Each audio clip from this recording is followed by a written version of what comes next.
So when you're deep into an idea or a problem or an issue that you have, I mean, so deep that you get stuck in the details and you can't come up with a solution, how do you move forward?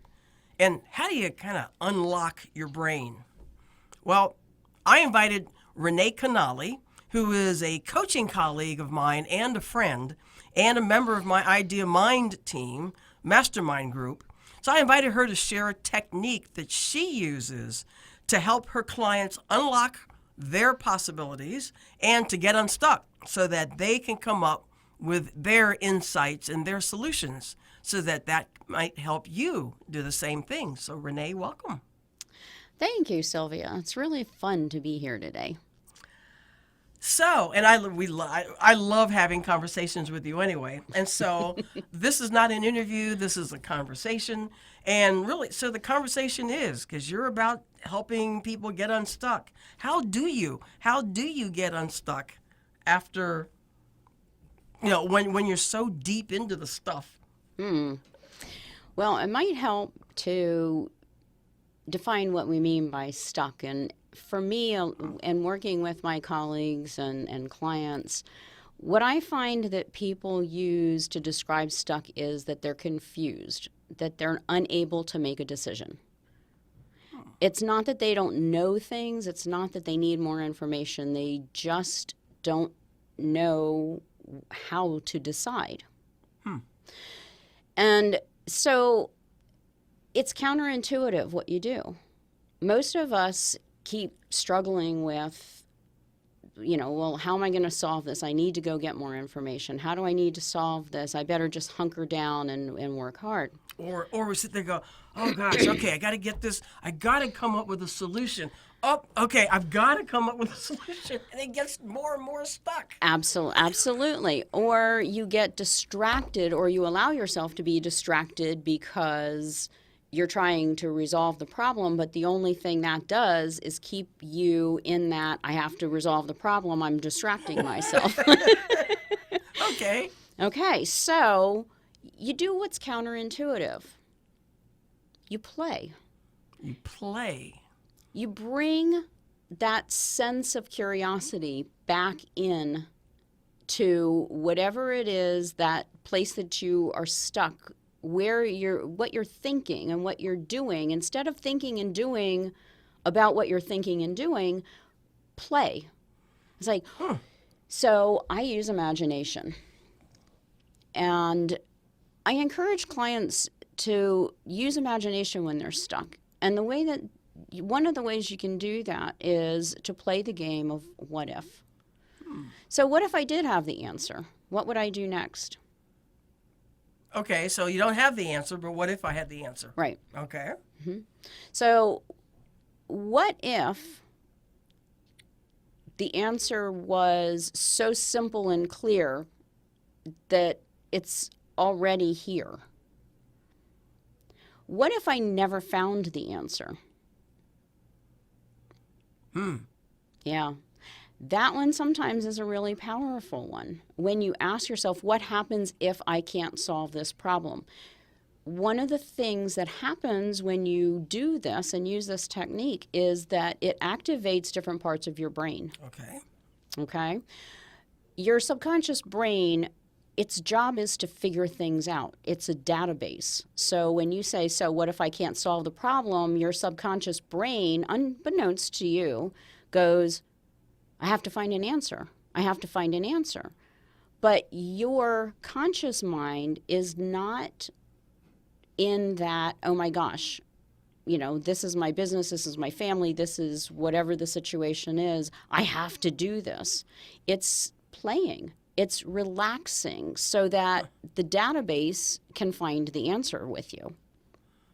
Sounds like a power on reset for me.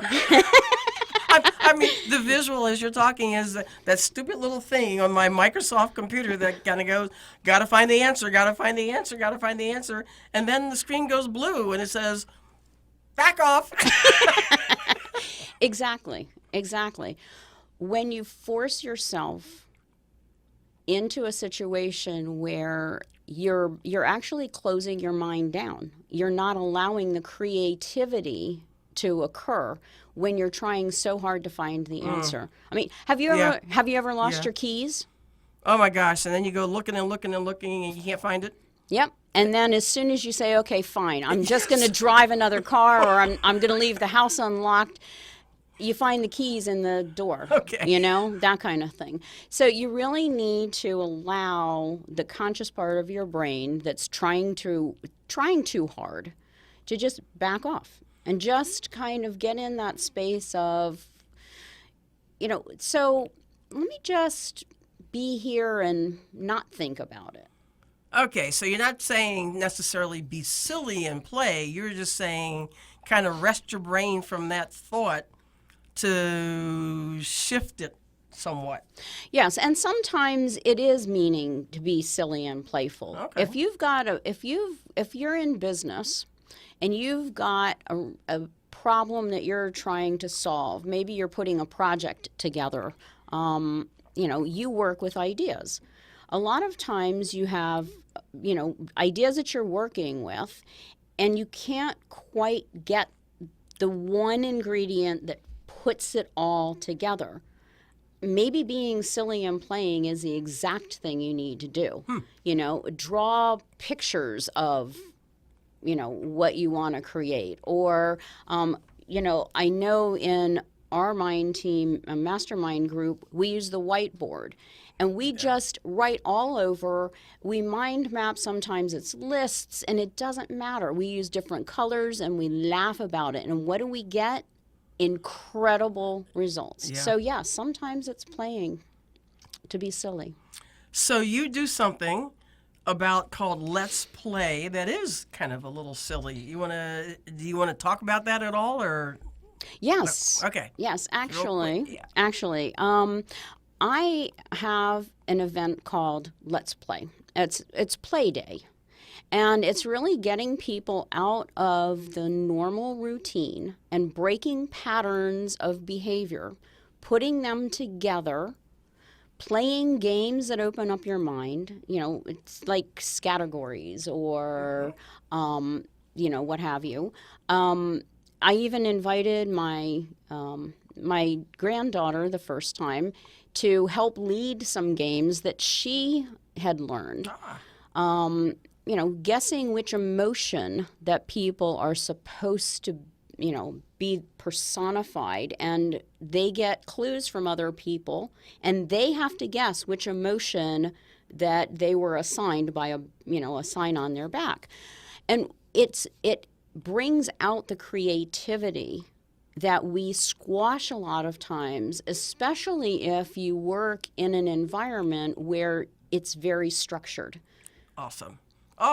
So let folks know. So when we're stuck and too deep into our own ideas or our own thoughts, we should go play. Yes. Okay. So how do people learn more about what you do? Well, if they contact me through my website, which is landofpossibility.com, or my email is renee@landofpossibility.com, ask about play events. I just recently did a play event with some entrepreneurs where we got together and everybody had a half an hour to bring a lightness and a creativity into a project or an idea that they were doing. And it was enriching to everybody. And we had a whole lot of fun. Awesome. Well, thank you for sharing that, Renee. And I'm Sylvia Henderson, which I forgot to say at the beginning, founder of the Idea Success Network, co-founder of Idea Mind Teams, and the host of Idea Success TV. And in my over 20 years of corporate leadership and transforming ideas to action, I now work with entrepreneurs and with organizations to do the same. So if you like what we shared here today, connect with me at sylviahenderson.com to get more ideas, to engage with me, and to allow me to transform your ideas to action and income. And so I invite you to make a great day.